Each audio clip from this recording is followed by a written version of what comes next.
이번 시간에는 우리 연계 데이터 보안 적용에 대해서 같이 한번 살펴보도록 하겠습니다.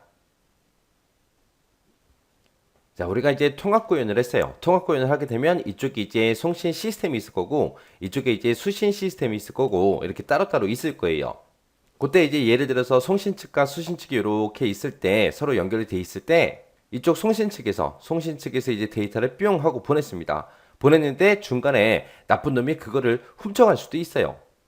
이렇게 중간에서 이제 훔쳐가는 놈들이 있거나 아니면 내가 보내고자 하는 그 데이터를 중간에서 변조하는 놈도 있고 여러 가지 이제 안 좋은 상황이 생길 수도 있어요.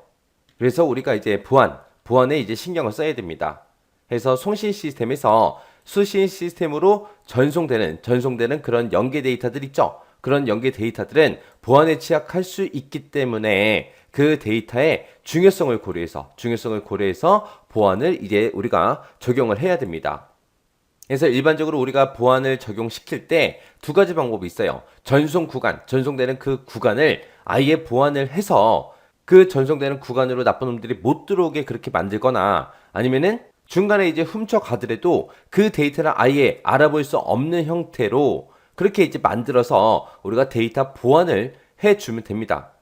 해서 일반적으로 연기 데이터 보안 방식에는 전송 구간에다가 이제 보안 설정하냐, 데이터에 보안 설정하냐, 이렇게 이제 두 가지로 크게 나눠볼 수 있는데 이 두 가지 모두 다 하는 게 가장 좋죠. 항상 보게 되면 이제 막는 놈이 있으면 뚫는 놈도 있다고요. 해서 내가 전송 구간에만 만약에 보안을 설정해놨어요. 그러면 뚫는 놈이 생기겠죠. 해서 뚫어서 내가 전송한 그 데이터를 훔쳐갈 수도 있다고요. 훔쳐갔을 때 그 데이터를 아예 못 알아보게 우리가 데이터에도 보안을 같이 걸어야 우리가 이제 안전하게 데이터를 주고받고 할 수 있겠죠. 자, 그럼 전송 구간 보안이 뭘 얘기하는지, 데이터 보안이 뭘 얘기하는지 좀 살펴보자고요. 자, 전송 구간 보안이다라고 하게 되면 말 그대로 전송될 때 중간에 이제 못 훔쳐가게 하는 거예요. 그래서 우리가 전송되는 그런 연계 데이터 있죠? 그런 데이터가 됐든 아니면 패킷이 됐든 이런 것들이 이제 서로 이제 주고받고 하는데 이런 데이터들을 우리가 쉽게 가로챌 수 없도록 암호화 기능이 포함되어 있는 그런 프로토콜을 우리가 사용하는 거. 그걸 보고 우리가 전송 구간 보안이라고 합니다. 자, 여기 보게 되면 이제 데이터라는 말은 뭔지 알겠는데 패킷이라는 말이 나왔어요. 이 패킷이라는 건 뭘 얘기하냐면은 예를 들어서 우리가 인터넷상에서 만약에 영화 한 편을 다운로드 받는다고 생각해 보세요. 근데 그 영화의 크기가 이만하다고 생각해 보세요. 만약에 이 영화가 만약에 3기가짜리예요. 3기가바이트짜리 영화가 있습니다. 이거를 내가 다운로드 받을 거예요. 그때 이 3기가 데이터가 한 방에 내 컴퓨터로 뚝 하고 전송되는 게 아니죠. 우리가 전송되는 걸 보면은 조금씩 날라와요. 이 3기가의 데이터를 보내줄 때 이거를 조그맣게 다 자릅니다.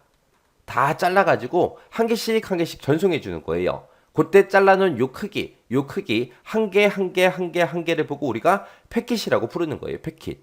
해서 우리는 패킷 단위로 데이터를 주고받고 해요. 해서 우리가 일반적으로 보내는 그런 데이터가 됐든 이런 패킷이 됐든 이런 것들을 쉽게 가로챌 수 없도록 암호화 기능이 있는 그런 프로토콜을 사용하는 게 전송 구간 보안이다. 그리고 만약에 이 전송 구간의 보안을 걸어놨는데 이 프로토콜이 만약에 뚫렸어요. 뚫리게 되면 이제 데이터가 됐든 패킷이 됐든 이런 것들을 나쁜 놈들이 막 가져가겠죠. 이런 것들을 가져가도 이런 것들의 이제 내용을 확인할 수 없게 우리가 데이터가 됐든 패킷이 됐든 거기다가 또 암호화를 같이 설정해 주면 돼요. 이걸 보고 우리는 데이터 보안이라고 그렇게 이제 부르는 거죠. 자, 그럼 데이터 보안 좀 자세히 좀 살펴보자고요. 자, 데이터 보안이다라고 하게 되면 데이터 보안이라는 거는 송신 시스템에서 연계 데이터를 이제 추출할 때 수신 시스템에서 데이터를 운영 데이터베이스에다가 이제 반영을 할 때 데이터를 암호화하고 복호하는 거, 그걸 보고 우리가 데이터 보안이라고 그렇게 이제 부르는 거예요.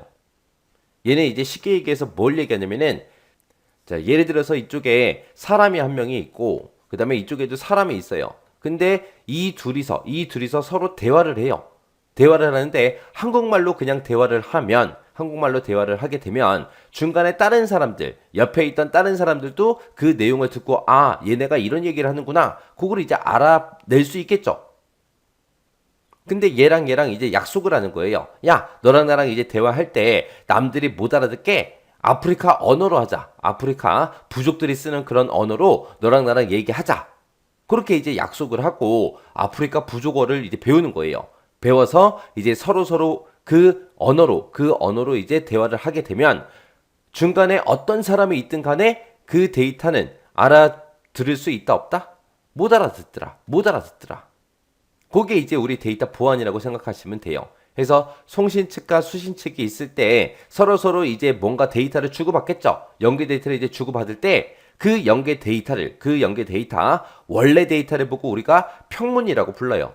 이 평문을 원래는 주고받았는데 이 평문을 남들이 못 알아보게끔 그렇게 이제 만들자. 그렇게 만들어서 이제 너랑 나랑 주고받자. 그게 이제 데이터 보안이요. 그때 이제 데이터 암호화하고 복호화 처리하는 그 절차요. 송신 시스템에서 해야 되는 게 있고 수신 시스템에서 해야 되는 게 있죠. 송신 시스템에서는 뭘 해주면 돼요? 보내고자 하는 그 데이터를 뭘 한다? 암호화를 해서 보내는 쪽이 송신 시스템이 있고요. 그 받은 데이터를 이제 수신 시스템이 받겠죠. 그 데이터를 이제 뭐 해야 돼요? 복호화를 해주면 되겠죠. 그래서 송신 시스템에서는 데이터베이스, 내가 가지고 있는 그 데이터베이스에서 상대방한테 어떤 데이터를 보낼지 그 연계 데이터를 추출을 먼저 해요.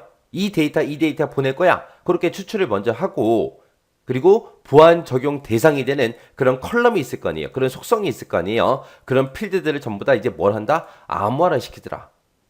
송신 시스템하고 수신 시스템에서 그냥 일반적인 대화를 나눠요. 그런 것들은 우리가 암호화를 시킬 필요가 있다 없다? 없다. 중요한 것들만 우리가 암호화를 따로 시키면 되는 거잖아요. 남들이 보면 안 되는 거. 그런 데이터들. 일반적으로 이제 보안 대상이 되는 게 우리 개인정보에 관한 것들이 있죠. 뭐 주민의 번호가 됐든 운전면허 번호가 됐든 은행 계좌 번호가 됐든 신용카드 번호가 됐든 그런 것들이 있어요. 그런 것들이 남들이 알면 안 되잖아요. 그래서 그런 것들을 보고 우리가 보안 적용 대상이라고 그렇게 부르는 거고 그런 것들만 우리가 뽑아서 그런 것들만 우리가 암호화를 시키는 거예요. 그렇게 이제 해놓은 그런 연계 데이터를 우리가 인터페이스 테이블이 됐든 파일이 됐든 이런 곳에다가 이제 등록을 해요. 등록을 하고 이제 송신 보내주면 되겠죠. 보내주게 되면 이 데이터를 이제 수신 측에서 받을 거 아니에요. 그렇게 이제 수신된 그 데이터 중에서 암호화된 그런 컬럼들이 있을 거예요. 암호화 시켜놓은 것들을 뭐를 하더라? 복호화를 하더라. 복호화를 하고 나서 그 데이터를 이제 어떻게 한다? 운영 데이터베이스에 이제 반영을 시키면 됩니다. 요게 이제 송신 쪽에서 하는 거, 수신 시스템에서 해야 되는 거, 그렇게 이제 나눠서 이렇게 이제 우리가 구분할 수 있어요. 자, 그때 이제 암호화 복호할 때 적용되는 그 절차 좀 보자고요. 그 다음에 이제 암호화 복호하는 그 적용 절차요. 자, 맨 처음에 이제 우리가 뭘 해주면 돼요? 연계 데이터들 중에서 암호화를 어떤 거를 시킬지 그 컬럼들을 우리가 뽑아내면 되겠죠. 나는 이런 거를 암호화시켜서 보낼 거야. 이런 데이터는 남들이 보면 안 돼. 그렇게 해서 암호화 적용 대상을 먼저 우리가 선정을 하고 그리고 우리가 암호화 알고리즘을 이제 선택을 해야 되겠죠. 왜? 암호화 알고리즘을 보게 되면 크게 두 가지가 있죠. 우리 대칭키 암호화 방식도 있고요. 공개키 암호화 방식도 있었습니다. 자, 대칭키 암호화 기법이라는 거는 우리 암호화하는 키랑 복호하는 키랑 같은 키를 쓰는 거죠. 그 중에서 가장 대표적인 알고리즘이 DES라는 게 있었어요. 그리고 공개키 암호화 방식이다 라고 하게 되면 얘는 이제 암호화하는 키, 복호하는 키 그 두 개가 서로 다른 거. 서로 다른 키를 사용해서 암호화하고 복호하는 거. 그게 이제 공개키 암호화 방식이요. 거기서 이제 가장 대표적인 그 알고리즘이 RSA라는 게 있었습니다. 그래서 암호화 알고리즘을 보게 되면 한두 개가 아니라 여러 개가 있기 때문에 그 중에서 어떤 암호화 알고리즘을 사용할 건지 그걸 먼저 선택을 하고 그리고 그때 이제 암호화 키 어떤 걸로 할 건지 그걸 이제 선정을 먼저 해요. 그리고 나서 이제 암호화 적용 대상을 우리가 뽑아냈잖아요. 그 적용 대상이 되는 암호화 적용 대상에다가 우리 컬럼의 데이터 길이를 우리가 변경을 시켜줘야 돼요. 일반적으로 우리가 암호화를 시키게 되면 원래 가지고 있던 그 데이터 있죠. 평문이요. 그 평문보다 길이가 늘어나요. 크기가 커져요. 크기가 커지기 때문에 그 컬럼들, 암호화 적용 대상에 해당하는 그런 컬럼들은 데이터 길이를 더 크게 길이를 늘려줘야 돼요. 그렇게 이제 늘려주고 나서 암호화 알고리즘 라이브러리를 우리가 확보하고 설치를 해줘야 됩니다. 여기 보게 되면 이제 라이브러리를 확보하고 설치한다라는 그런 말이 나오는데, 여기서 라이브러리라는 게 우리 개발 편의를 위해서 우리가 자주 사용되는 그런 코드 같은 것들 있죠.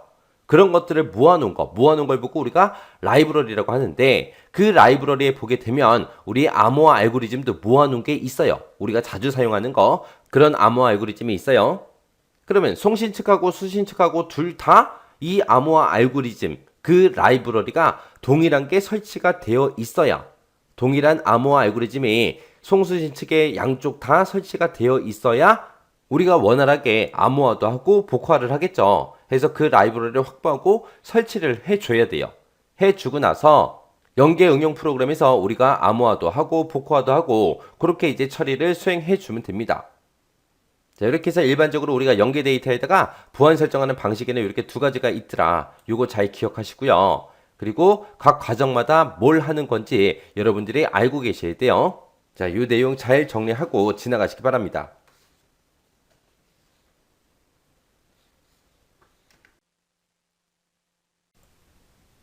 이번 시간에 우리 연계 데이터 보안 문제를 같이 한번 풀어보도록 하겠습니다.